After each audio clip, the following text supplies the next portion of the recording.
이 본문 말씀을 가지고요, 막을 수 없는 열정이라는 제목으로 함께 먼저 말씀을 나누고자 하는데요. 여러분 가운데 그 누구도 나의 이 열정을 막을 수 없다는 것이 있습니까? 친구들은 열심히 내 사랑하는 남편과 아내를 위해서 밥 짓는 열정, 이것도 아무리 누구도 막을 수 없는 열정이 있습니다. 어떤 열정이 있을까요? 아무도 막을 수, 그 누구도 막을 수 없는 열정. 우리 교회에도 디자인을 보면은 그 누구도 못 막는 분들이 계시는데,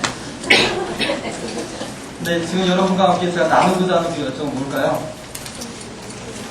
뭘까요? 한번 예상을 해보세요. 네, 복음을 전하고자 하는 열정입니다. 18절부터 29절까지 말씀 중에서 저는 사도 바울의 그 막을 수 없는 4가지 열정을 한번 찾아봤습니다. 여러분도 동일하게 말씀 보면서 찾을 수 있을 것 같은데요. 먼저 19절부터 18절부터 21절까지 말씀을 보면 사도 바울에게는 이 개척자의 열망이 있었습니다. 개척자. 그러니까 남들이 이미 복음을 전한 곳에 전하는 것이 아니라, 물론 복음이 이미 전하는 곳에 그곳의 성도들을 양육하고 교회를 건강하게 하기 위해서 사역자들이 필요한데, 사도 바울은 그것보다도 당장 복음을 듣지 못하고 죽어가는 영혼들, 거기에 대한 국률한 마음이 있어서 아직 복음이 전해지지 않은 곳에 복음을 증거하고자 하는 그런 열망이 있었습니다. 제가 오늘 다 아시겠지만 잠깐 단기 선교 갔다 온 그곳에 관한 칸티베 종족에 대한 것을 여러분께 알려드리려고 그러는데요. 제가 거기를 갔다 오게 된 계기도 단순한 거였어요. 제가 대학원 3학년 때 제주도에 겨울방학 동안 제주도에 있는 기도원에 가서 한 2달 동안 기도도 하고 공부도 하고 제주도도 돌아다니고 그런 적이 있었는데, 기도원에서 이제 기도하고 힘드니까 이렇게 편안하게 누워서 달력을 보고 있는데, 그 달력이 무슨 달력이냐면 그 티벳 선교로 하시던 미술가 화가 있는데, 그 티벳 영혼들의 그 암울한 그 상태를 아주 그림으로 싹 그려놓으셨어요. 딱 그걸 보는 순간 어떤 마음이 들었냐면, 정말 저들이 불교라는 것을 통해서 진리를 갈구하고자 오치에 투지하면서 막 온 힘을 다하는데 그 영혼의 빛을 바라보지 못하는 그 암울한 마음이 편안하게 누워있는 내 눈에 탁 들어오는데 순간 충격이었어요. 내가 지금 여기서 뭐하고 있지? 저는 앞으로 제주도에 대한 그 비전이 있어서 그 제주도에 잠깐 가 있었는데, 제주도에는 그래서 우리나라에서 가장 복음화력이 떨어지긴 떨어져도 교회도 있고 사역자도 있는데, 내가 정말 여기서 사역할 것이 아니라 저곳에 복음을 전해줘야 되는 게 아닌가라는 그런 찔림이 왔어요. 그래도 근데 갑자기 그거 한번 달려가다가 갑자기 비전을 바꿀 수 있는 건 아니거든요. 그동안 그 준비해온 그게 있는데 갑자기 그것만 봤다고 바꿀 수는 없는데, 그래도 마음에 그 부담감이 있었어요. 참 저런 사람들에게 복음을 전해줘야 되는데, 그런 마음이 있었는데, 나중에 기회가 돼서 티벳 선교사님하고 연결이 돼가지고 1년간 잠깐 도우러 갈 수 있었습니다. 쉽게 말하면 제 잘난 척한 거예요. 저도 개척자에 연결해서. 우리 교회 가운데도, 여러분 가운데도 그런 열망이 있었으면 좋겠습니다. 안 믿는 내 친척들이나 아니면 복음을 듣지 못하는 영혼들을 볼 때 누가 전해주겠지가 아니라 그 영혼들을 볼 때 나한테 부담감, 복음을 전해야 되는데.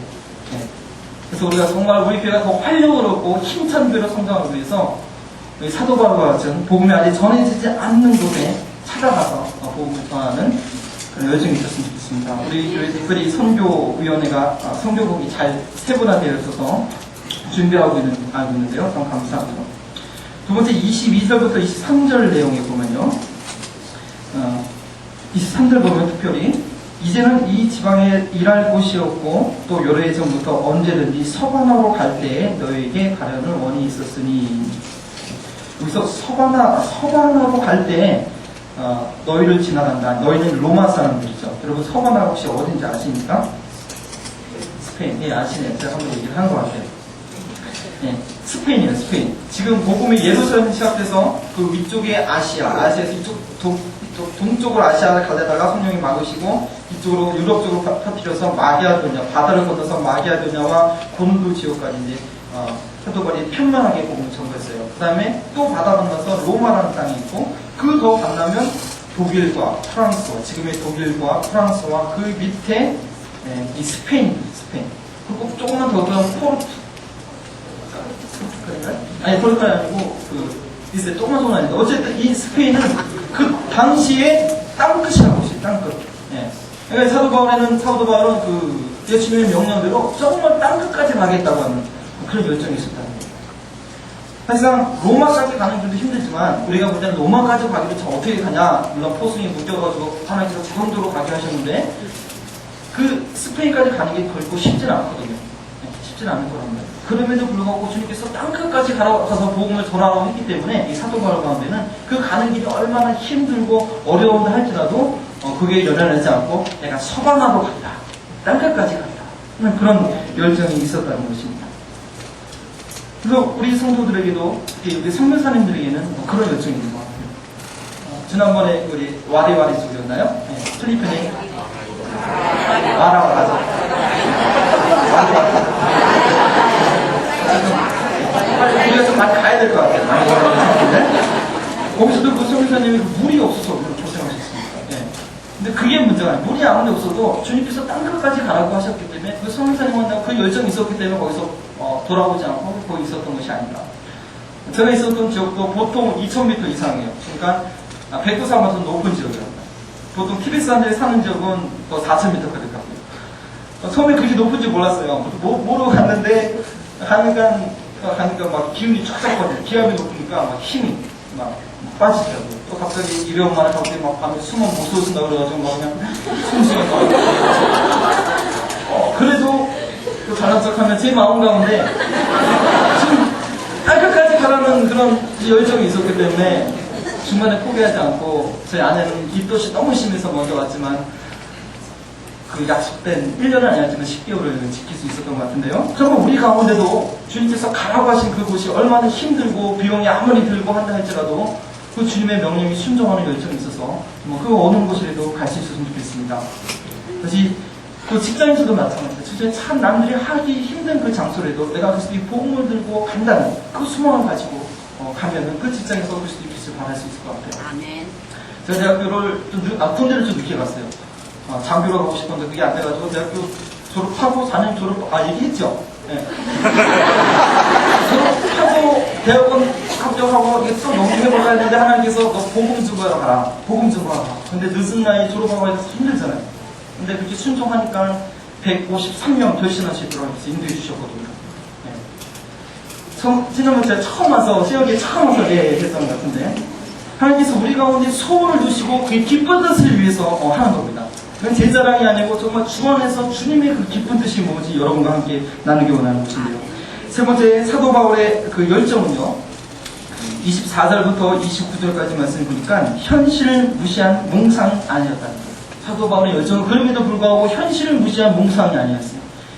열매를 확정하면서 이루어가는 사역이었죠. 네, 어떤 열매를 확정하는 거였나요? 아니면요, 28절에 보니까 그러므로 내가 이 일을 마치고 이 열매를 저에게 확정한 후에 그 후에 너희에게로 가서 그 다음에 또 서방하러 가리라.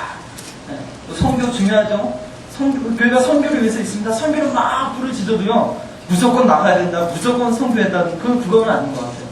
정말 경건한 교회가 빠른 복음을 전할 수 있는 것인데, 이 사도 바울도 마게도냐와 아가야 사람, 예루살렘 성도들이 참 어려운 가운데 있을 때 그것을 외면하지 아니하고 자기가 복음을 증거했던 마게도냐와 고린도에 있는 아가야 사람들, 이분 사도 바울이 직접 개척하고 사역한 교회가 아닙니까? 그분들에게 이 소식을 알리고 또 그 사람들이 얼마를 모아서 예루살렘에 있는 그 성도들한테 전해주는 그 일을 했다는 것이죠. 사실상 마게도냐와 예루살렘은 바다를 건너간 대륙을 하나 건너는 참 먼 거리였거든요. 그럼에도 불구하고 그걸 마다하지 않고 그 어려운 사정을 우리가 무시하지 않고 정말 그리스도의 사랑과 그 은혜가 있었기 때문에 자신의 물질을 희생해서 그들을 도왔다는 것입니다. 우리 교회도 참 구제를 잘하는 교회도 제가 알고 있고요. 또 여성교회별로 남성교회별로 이렇게 모르게 구제를 열심히 하고 계신 건데, 우리도 우리 안에서뿐만 아니라 근데 쓰나미 사건이 있을 때나 그렇게 전 세계에 있는 그런 사람들도 어려운 소식을 듣는다면, 어려운 소식을 들었을 때 다 너무 멀잖아, 모르는 사람이죠. 그게 아니라 어려운 소식을 들었을 때 그들도 우리 하나님 형상 입은 신령들인데 그들에 대한 안타까움과 국민의 마음이 우리가 안에 좀 있어야 되지 않을까. 그것이 정말 하나님을 사랑하고 예수님을 모시는 그런 심령이 아닌가 합니다. 그래서 사도 바울은 그런 열매를 확증하고 그것을 이루면서 그것을 확인해 나가면서 이 선교 사역을 계속 이루었다는 것입니다. 그리고 24절 말씀에 보면요, 여기 보면은 이는 지나가는 길에 너희를 보고 먼저 너희와 교제하여 약간 만족을 받은 후에 너희의 그리 보내줌을 바랍니다. 교제를 로마 교인들과 잠깐 교제를 하고 그 다음에 중요한 것은 너희의 보내줌을 바랍니다. 사도 바울이 참 훌륭한 사역자고 정말 능력 있는 사역자지만 절대 혼자 사역 안 했습니다. 혼자 그리고 사역할 수 있는 것도 아닙니다. 성도들과 교제를 나눠서 영적인 충전, 그리스도의 몸 안에 있다는 것을 확인해야 되고 또 로마 교회 성도들의 그 물질적인 후원과 기도의 후원 없이는 갈 수 없는 것이죠. 그래서 자기가 뭐 유능한 선교사라고 혼자 독불장군을 하는 것이 아니라 파송하는 교회와 이 건강한 아주 아름다운 교제 가운데 좋은 관계 가운데 선교사역을 감당할 수 있는 것입니다. 저도 그 현지에 가보니까요, 전 그걸 느꼈어요. 선교사님들이 그 삶이 선교사라고 하면은 복음이 없는 지역, 복음이 평만하게 있지 않는 곳에 복음을 가지고 가 있는 사람 아닙니까? 그러니까 선교지에 나가 있다는 것은 거기에는 정말 어둠의 그 영들이 가득하고 어둠의 흑암에 있고 그 가운데 선교사 홀로 복음을 들고 가는 거죠. 이제 선교라고 하면 아직 교회가 세워지지 않은 그런 미인 전도 정도 우리가 많이 가야 되는데 어떤 선교사님이 계신 곳은 분명히 교회가 없고 남들의 복음이 하나님의 통치가 이루어지지 않는 그곳이란 말이에요. 선교사가 아무리 유능하고 뛰어나다 할지라도 그 혼자의 힘으로 가지고 그 어둠에 썰어 있는 영들과 대적한다는 것은 너무나 역부족이에요. 정말 탈진되고 무너질 수가 없거든요. 보내지 아니하고 어떻게 복음을 전하리요. 로마서에 있는 말씀이에요. 듣지 아니하고 어떻게 믿으리요. 전하지 아니하고 어떻게 들으리요. 보내심을 받지 않고 어떻게 전파하리요. 예. 그래서 처음 선교의 기본이 되는 것은 보내는 이 사람이 있습니다. 보내는 교회가 건강하고 그 선교사님과 좋은 그 관계 가운데 있어야 되는 것이죠. 선교사 혼자만의 그 열망과 그 생각을 가지고 선교할 수 있는 것이 아니라는 것입니다. 그리고 제가 있던 지역도 보면은 많은 유학생들도 와 있고 하지만 그분들이 거기 있는 목적은 공부하는 목적이고 또 사업하는 목적이기 때문에 사단이 그렇게 심하게 건들지는 않거든요. 그래도 그리스도인으로 살기 위해서는 갈등이 있겠지만 특히 선교사들이 거기 가 있는 것은 확실히 어둠의 성질을 장악하고 그들과 대적하고 있는 거기 때문에 혼자 힘으로는 절대 그게 안 된다는 것입니다. 얘기가 길어지는데 이게 선교에 대한 중요한 개념이기 때문에 여기 윈드 토커라는 제가 영화 얘기 혹시 했나요? 한 거 같기도 하고요. 안 한 거 같은데 그 2차 세계대전 때 괌이라는 지역을 미국이 일본으로서 탈환하기 위해서 어떤 방법을 썼냐면 워낙 일본의 주둔지가 많이 있으니까요. 섬에 잘 착륙을 못하는 거예요. 근데 통신병, 인디안 언어로 하는 통신병하고 그 해병대 특공대를 조직해서 거기에 침투를 시켜요. 그 다음에 가까이 가서 그 일본 주둔지의 그 포나 박격포나 그 중요한 지점이 어디 있는지 이 통신병이 인디안 말로 모르게 미국 그 태평양에 있는 함정에 얘기를 해주는 거예요. 그걸 들으면 그 함정에서 화력을 가지고 막 쏘는 거죠. 그러면 이제 그제서야 이제 그 다른 병사들이 거의 섬에 착륙해서 그것을 점령할 수 있는 것인데 선교도 바로 그런 것이죠. 선교사님이 정말 어둠의 세력에 있는 곳에 목숨을 걸고 어디에까지 가서 그곳에 있는 상황들과 정보들을 본인 교회에 알려주는 거예요. 기도팀을 보내주는 거예요. 그럼 여기서 열심히 지원사하고 기도하면 그 기도 응답을 통해서 선교사님에게 사역을 할 수가 있다는 거예요. 아멘. 근데 그 연관 관계성이 없이는 그 사역도 이루기 어렵고 또 하나님께서 선교하는 교회를 살려주시는데 선교하는 교회를 쓰시는데 양쪽 다 살 수 있는 길은 바로 선교를 보내고 그 선교 교제를 잘 이루는 그런 길이라는 것입니다. 제가 이렇게 우리 청년 중에 8월 말 중에 제가 있던 지역으로 간 자비랑 선교소로 가는 청년이 있는데 그 청년을 통해서 기도 제목을 잘 알기를 소망합니다. 마지막으로 사도 바울의 열정은 29절에 그리스도의 충만한 복을 모두에게 나누어 주려는 그런 열정이었습니다. 내가 너희에게 갈 때에 그리스도의 충만한 축복을 갈 줄을 아노라. 내가 너희에게 나아가는 것, 그것은 그리스도의 충만한 축복을 가지고 가는 거라고 알고 있었습니다. 왜냐하면 저희도 그런 기도점이 있었습니다. 우리 가정이 축복의 통로가 되기 원합니다. 솔직히 저는 후원해달라고 헌금 달라고 이렇게 직접 얘기를 못해서 하는 얘기인데 여러분이 선교하는 저를 위해서 열심히 헌금해 주실 때 여러분의 가업이 잘 되고 또 그 헌금을 가지고서 생활하면서 복음을 증거할 때 또 저 사람들이 복음의 그 복을 얻는 그 정말 축복의 통로 아니겠습니까? 사도 바울도 그런 마음이 있었어요. 내가 너희와 교제를 나눈 뒤에 너희의 보내줌으로 나 가져간다. 내가 충만한 축복을 갖고 너희한테 간다. 절대 부담을 가지고 너한테 가는 게 아니다. 충만한 축복의 통로가 내가 돼서 가고 산다. 그래서 항상 1년마다 식사 기도할 때 주여 우리가 이 축복의 통로가 되게 달라. 열심히 기도하면 정말 여행 경비가 없어서 떨어질 것 같은데 또 우리 통장에 채워주시고 그래서 얼마나 감사했는지 몰라요. 그래서 우리는 이 본문을 보면서 사도 바울의 4가지 열정, 개척자의 열정, 땅끝까지 가고 어느 곳이라도 위험을 무릅쓰고 가겠다는 열정, 또 몽상이 아닌 열매를 확정하는 확실한 열정, 또 모든 그리스도의 충만한 복을 모두에게 나눠주려는 그런 축복의 통로의 열정이 있었다는 것인데요. 우리 교회도 또 우리 성도님도 이런 열정을 하나님께서 일깨워주고 계시고 지금 나타나고 있는 줄 믿습니다. 그러면 가서 있었던 일들을 좀 화면을 통해서 잠깐 보여드리겠습니다.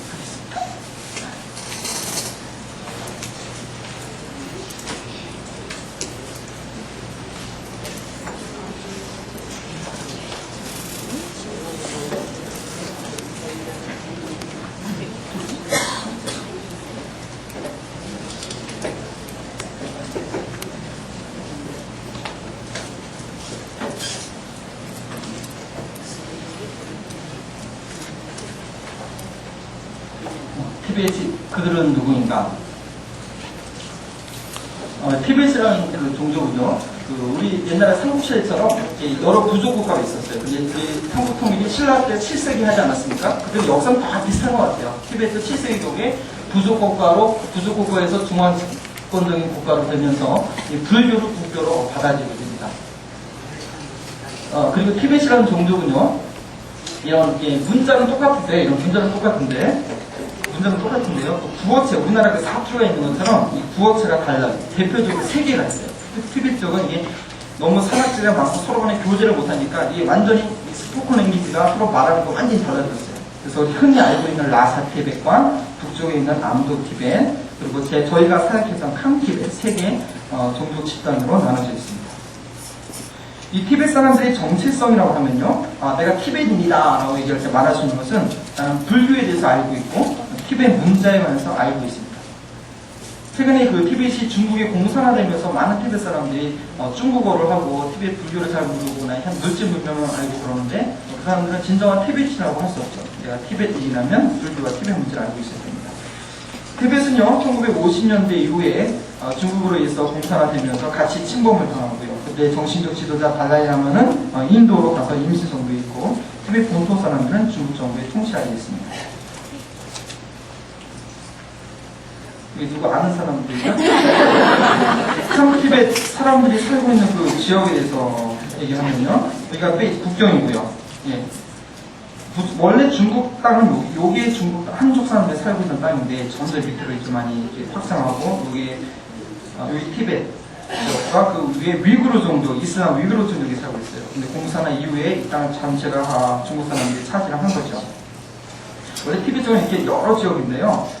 중국에서 이쪽만 티벳 자치구로 이렇게 한정해놨습니다. 그 중에서 한 티벳 사람들은 여기에 주로 분포하고 있습니다. 그리고 저희가 살던 곳은 이 밑에 관광도시, 쿵민이라는 관광도시 여기 있었어요. 왜냐면 그 중국 정부가 외국인들이 거주할 수 있는 한정된 지역이 있어요. 도시에 거하지 이런 티벳 종족이 있는 곳에 외국인 선교사들도 외국인들이 거주하도록 허락을 안 하기 때문에 저희가 이 콩민이라는 도시에 살면서 이쪽 지역으로 이제 여행을 다니면서 그렇게 살게 했죠. 우리 이지현전 후라님도 콩민에서는 1년 살다 오신 것 같은데, 또 그리고 우리 또 한 청년이 콩민 쪽으로 가고 그래요. 그 지역도 해발이 2,500m거든요. 티벳 사람들의 자연을 좀 보여드리겠습니다. 산이고 이 길이거든요. 그리고 차가 이렇게 다니면서 이동을 합니다. 우리는 여기 아무래도 참 푸른 초장이 참 아름답습니다. 이게 빙하입니다. 빙하. 이게 6,000m 되는 그 메리 설산, 제가 직접 찍은 건데요.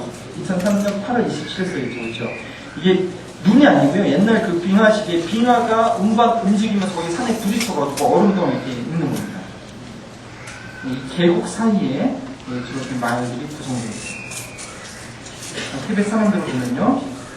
이게 그들의 전통 의상, 주로 입고 다니는 의상들입니다. 물론 도시에 나와 있는 사람들은 양복 입고 그렇지만 아직 그 시골 지방에 있는 사람들은 이런 옷을 입고 있고요. 여기는 사원입니다. 사원. 주로 이 모든 그 공동체가 사원을 중심으로 이루어져 있습니다. 저희가 세계에서 가장 두 번째로 높은 도시 갑자기 있는 생각이 안 나는데 거기서 만난 그 티베트 모사입니다. 아버지 부자죠. 부녀죠, 부녀. 아버지와 딸 식당에 같이 식사하다가 잠깐 사진 찍어도 되겠냐고 하면서 찍은 사진이에요. 유목민인 것 같아요, 이분은요. 이렇게 야크 소나 이런 거 치면서 어디를 많이 팔고 있죠. 이 사람도 유목민입니다. 양떼나 야크 소떼를 치는 사람들이죠. 이 사람도 주로 붉은색 옷 아주 그런 것들을 좋아합니다. 화려한 그런 색깔을 좋아하죠. 이게 영적이고 정치로 지도자는요, 사원의 승려입니다.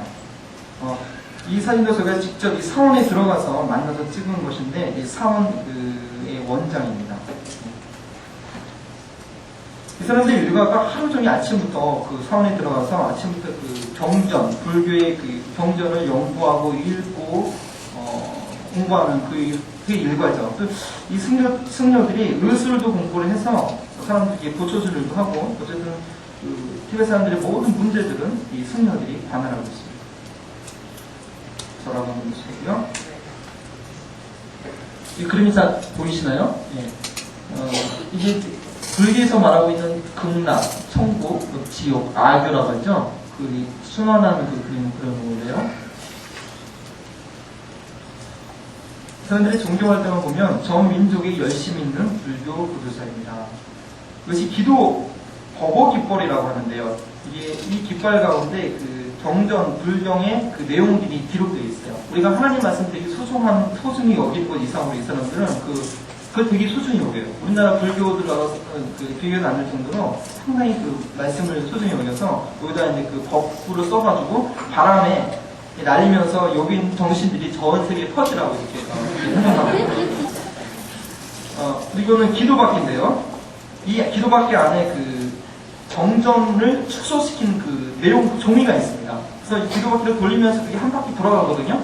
한 바퀴 돌아가는 게 뭘 의미하는지 아세요? 경전을 한 번 읽었다는 거예요. 그래가지고 경전을 많이 읽으면 읽을수록 자기들의 덕이 많이 쌓이는 거기 때문에 이렇게 돌리면서 기도를 하는 거예요. 우리 그리스도인들도 말씀 읽기만 하고 지키지 않는 건 마찬가지죠. 오직 않는 것입니다. 성지까지 이렇게 온몸을 바닥에 엎드리고 또 일어나서 3번 걸어가서 또 엎드리고 성지까지 걸어가는 것입니다. 진리를 갈구하기 위해서 이렇게 하는 거죠. 얼마나 안타깝습니까? 여기 그 법당 주변인 똑같은 기도밖인데 요 안에도 경전이 있고 한 바퀴 돌아가면 자기가 한 번 읽었다 생각하고 주로 이제 여인들은 그 안에 못 들어가고요. 이렇게 밖에 할머니들이 그 법당을 돌면서 기도받기를 돌립니다. 하지만 예수님께서 이 땅에 오셔서 모두 그 엉들인 자들, 여성들, 가난한 자들을 회복시켜 주셨는데 이들의 생업을 보면요. 오늘 맥주가 드리는데요. 주로 보리 농사를 집니다. 이게 보리고요. 그것은 짬바의 재료가 됩니다. 주요 식량입니다. 제가 좀 이따가 이제 짬바를 한번 보여드릴 텐데요. 보리를 갈아서 만든 겁니다. 야크 방목을 합니다. 해발 4,000m 이상에서 야크를 해서 있는데요. 우리나라 소하면 누런 황소죠. 미국에 소하면 벌파로죠. 벌파로 막 뛰어드는 벌파로. 그 다음에 티베트에 소하면 이 야크입니다. 주로 4,000m 이상에서만 살고 있습니다. 때로는 길가에 운송 수단으로 이용하기도 하고요. 젖을 짜서 우유와 버터로 얻기도 합니다. 이 티베트인들의 삶을 보면 티베트 전통 의상을 저희가 이렇게 빌려 입고 찍은 건데요. 저희가 같이 살았던 그 팀, 여기는 화교, 미국인이고 여기 티베트 옷이죠. 아이들이 뒤에 없고요. 항상 머리띠를 이렇게 하고 다니는 것 같아요. 이 티베트 사람들은 전통 의상, 이 예술 공연단이 찍은 옷인데요. 이거 화려합니다. 이 사람들의 식사는요, 2003년 7월 20일 날 찍은 사진인데, 이게 좀 시골이거든요. 실제로 이런 집을 삽니다. 이게 화로있죠. 화로고요. 이게 그 보리가루예요. 이 야크 버터고요. 이게 수유차라는 건데, 이 야크 버터를 안에 넣고, 이 보리를 넣고, 이게 만든 건데, 이것을 손으로 으깨서 만들어요. 손으로 으깨서. 저도 처음으로 손으로 밥 먹어봤어요. 손으로 으깨가지고, 이렇게 손으로 먹는 건데, 맛은 별로 이렇게 먹기 힘들어도, 참 몸에 좋은 것 같아요. 먹고 나서 제가 중국에서 여행하면서 탈이 많았는데 이거 먹고 한 번도 탈을 안 입혔어요. 같이 팀원. 사는 집인데 이 사람들의 그 집입니다. 다 돌로 이렇게 지었는데요. 이게 아주 산뜻하지 않습니까? 돌로 지은 건데 참 집을 참 잘 짓는 것 같습니다. 보통 3층 구조로 되어 있습니다. 1층은 가축이나 짐승들 창고를 쓰고요. 2층부터 거주하고요. 여기가 이제 마당 뜰을 이렇게 3층에 만들어 놓아요. 이 계곡에 다 이런 구조를 가진 집들입니다. 이 안에 저희가 그 실내 집 안의 구조 모습인데요. 좀 어두워서 잘 안 보이겠지만 이 안에 보면 그 달라임 남아 사진들, 뭐 불상들 다 그 안으로 꾸며 있었어요. 제가 이 방에서 잤는데 참 힘들었습니다. 영적으로 많이 힘들고요. 그래서 그 둘째 날은 전 통성기도 같이 하고 잤는데 통성기도 하고 잘 수밖에 없었습니다. 여기 나무, 이 소녀 이름이 라무거든요. 9살짜리 소녀였는데 참 우리가 친했고 지금도 저는 참 생각나는 소녀인데요. 저희가 너무 잘 지냈던 그 소녀입니다.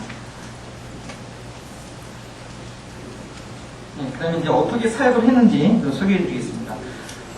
티베트 사람들은 보면 한 25% 정도가 방목하는 유목민들이에요. 이 야크들이 이끌고 산과 산을 이동하면서 1년에 한 번 정도가 집에 내려오는 그런 유목민들인데 그 사람들이 복음을 들을 기회가 없기 때문에 직접 찾아갑니다. 그리고 때로는 친구들 집에 찾아가서 머물면서 예수 영화를 보여주는 겁니다. 한방 그들의 언어로 된 예수 영화. 여러분 예수 영화 보셨죠?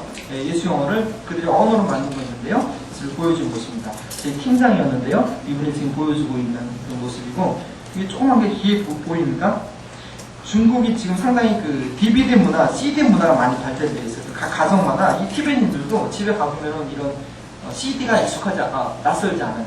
네, 그래서 그래서 이것이 지난해 주일이었는데 가서 여행 중에 주일 어떻게 하나, 주일 예배를 어떻게 드리나 생각했는데 하나님께서 인도해 주셔서 이 사람들한테 예수 영화를 보여줄 수 있는 좋은 기회를 주셨습니다. 씨뿌릭이라는 사역이 있습니다. 한 2주 정도 일정으로요 기도하면서 아름다운 티베트 땅을 봤습니다. 티베트 마을인데요. 그리고 2명 이상이 한조가 돼서 다 이제 여행 지역 참 티베트 참 아름답거든요. 그 산이나 물론 하나님의 축복을 받지 못해서 황폐한 그 하나도 없는 그런 돌산들도 많이 있는데 높은 그 자연을 보면서 하나님 창조하신 아름다운 것을 볼 수 있는데 그쪽을 좀 이제 기도하며 다니다가요 맨 마지막에 나올 때 구석구석에 예수 영어나 그 복음이 티베트말로 녹음된 그 복음 테이프를 살짝 뿌려놓고 옵니다. 아직 중국에서는 공개적으로 그 전도하는 게 금지되어 있기 때문에 또 티베트에서는 그 정치적으로 민감한 상황이 있기 때문에 복음을 함부로 전할 수가 없죠. 그래서 2명이 한조가 이렇게 돼서 여행하고 나오면서 복음 동화를 틀어놓고 옵니다. 그렇게 해놓고 이제 한 번 정도 복음을 듣게 되는 거잖아요, 그죠? 그러나서 이제 중국인 한족 그리스도인들을 통해서 그들을 이제 찾아가게 해요. 그 다음에 예수님 복음에서 들어갔느냐 이렇게 물어보면 나 뭐 이상한 영어 본 적 있다, 뭐 들어본 적 있다 하면 얘기해서 이게 가정으로 데려와서 양육하고 복음을 증거하는 거죠. 그래서 이제 그 중국에 사는 그 사역이 교회 개척 배가 운동인데요.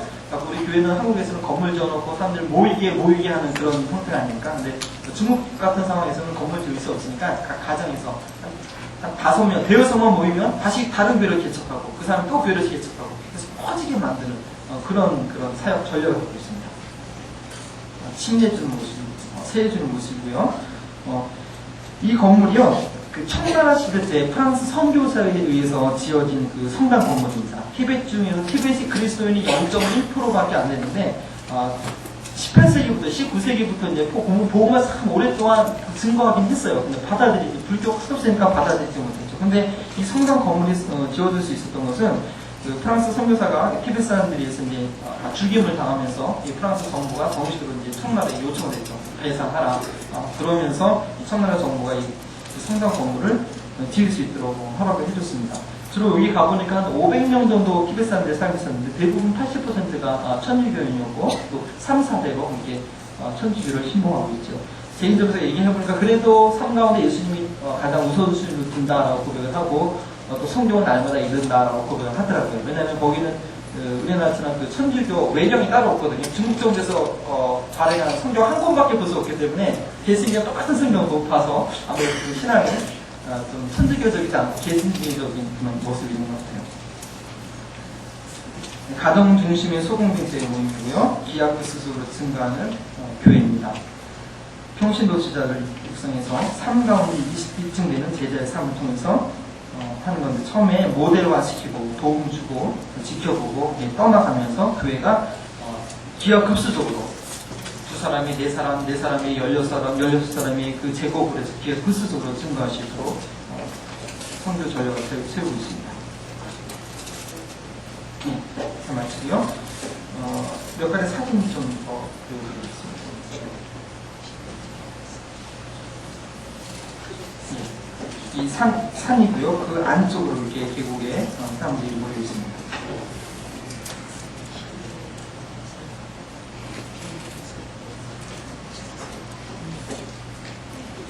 겨울에 이게 3월달인데 눈이 왔었거든요. 그리고 현대화된 집도 많이 있습니다. 아까 봤던 사진이고요. 3층 구조로 된 집, 주로 강가 계곡에. 그리고 이 집인데요. 이거는 이제 무덤입니다. 승려들 무덤인데, 주로 그 사람들의 사기를 위하여 복원하고, 그 사람들을 추념하기 위해서, 이게 높으면 높을수록 더 돌을 많이 닦은 그 사람들의 그 뇌를 나타내죠. 다 똑같은 사대탑들이고요. 새로 지은 법당입니다. 좀 멀리서 말을 좀 타면서 관객들로 말 타면서 찍는 사진인데 좀 멀리서 찍어서 정치가 나왔습니다. 예. 여기서 재밌는 얘기가 있어요. 우리가 이 사원을 찾아가는데 처음에 찾아가서 이제 얘기가 잘 돼서 요분하고 요분하고 좀 닮았죠, 그렇죠? 네. 형제지간이었더라고요. 그래서 분명히 저희가 이분한테 예수영화 CD를 드렸어요. 네, 보라고. 제가 원장하고 얘기가 잘 돼서 우리 한번 같이 보자. 얘기가 돼서 같이 봤는데, 그러니까 나중에 이 형제를 본 거예요. 그러니까 랜디라는 친구가 이 형제랑 똑같이 생겼으니까, CD 어딨냐 물어보고, 다른 거 없다. 이거 어떻게 된 거냐고 막, 이제 예수영화 봐야 되는데, 그러니까 나중에 이게 형제지간이어가지고, 그랬더라고요.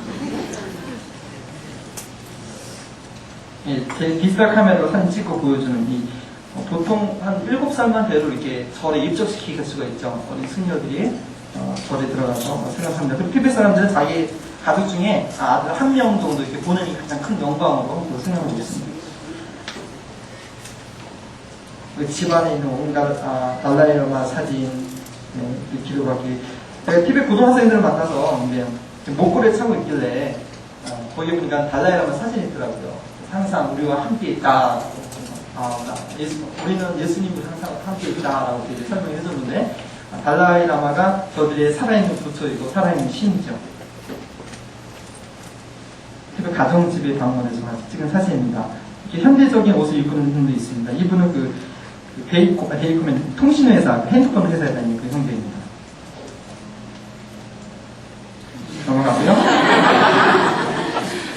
여기가 우리 방문했던 그 천주교 말이에요. 여기 보면은 보시면 십자가 그림이 문양이 있거든요.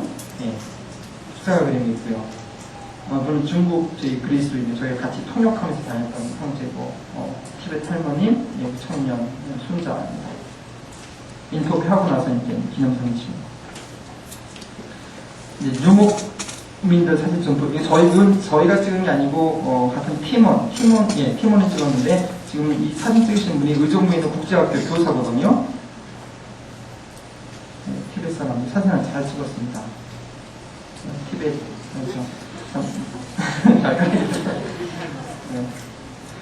충격적인 게 있었는데 티베트 집에 찾아갔는데 애기를 이렇게 기둥에다가 강아지 묶어놓고 허리에다 끈에서 묶어놓고 저희 아내가 그걸 보고 충격을 받아가지고, 근데 이렇게 그냥 그 사람들한테 낯설지 않고 그냥 그렇게 아이기 돌고 그러는 거죠.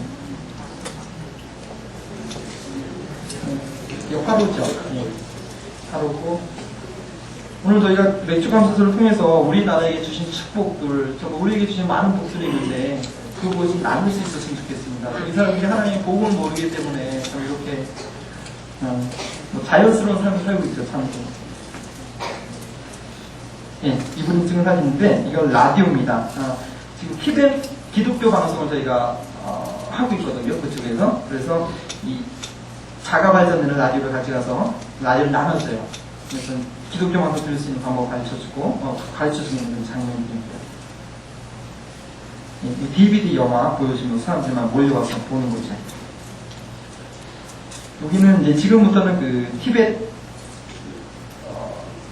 뭐라고 하죠? 우리나라 민속촌 있지 않습니까? 티벳 민속촌, 코미 도시에 있는 민속촌에서 2월 20일인데 이 사람들이 2월 21일이 티벳의 정월, 구정이죠.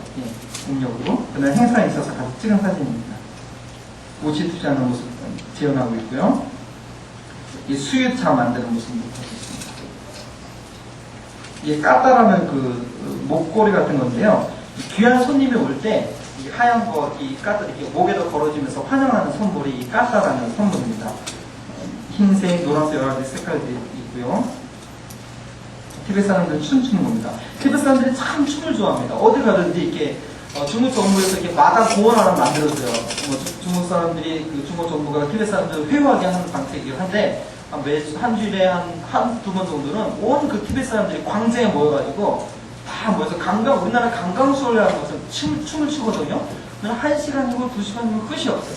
그러면서 저들이 한마음 한뜻을 갖고 자기 나름대로 민족성을 지키는 한 방법이긴 한데요. 춤이 참 신나고 재밌습니다.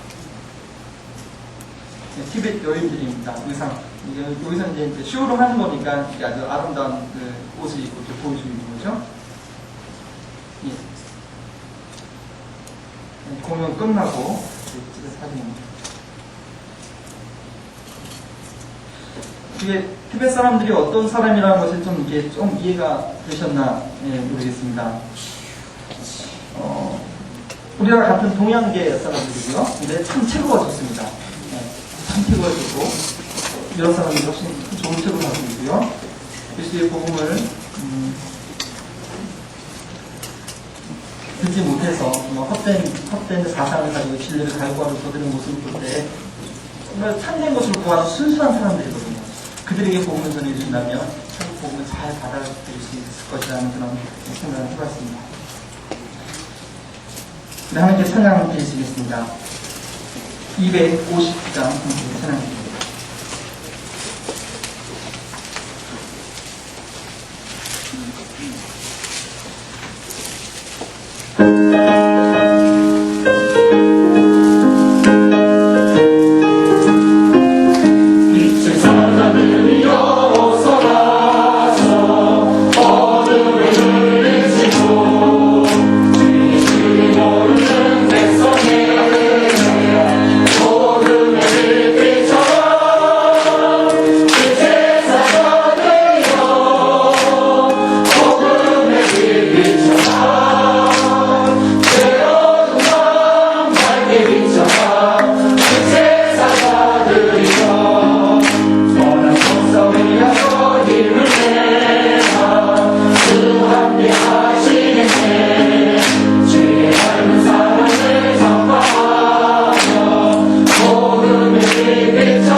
기도하기 원합니다. 우리 가운데 정말 사도과 같은 복음의 열정이 일어나기 원합니다. 자녀의 교육의 열정이나 어떤 다른 열정도 물론 필요하겠지만 가장 먼저 우리 삶을 이끄는 것은 이 복음에 대한 열정이기 원합니다. 여러분들 지난주에는 와리와리 종족 소개받았고요. 이번 주에는 칸디 종족을 소개받았는데 정말 저들의 향한 공연한 마음을 우리가 품을 수 있기 원합니다. 정말 내가 직접 하지 못하지만 기도함으로 또 물질을 흐름으로 사도와 바울 같은 열정이 내 안에 있어서 또 여러분 하나하나 모여서 우리 교회가 그렇게 하나님 앞에 쓰임받는 교회가 되기 원합니다. 우리 함께 한번 주 앞에 기도하겠습니다.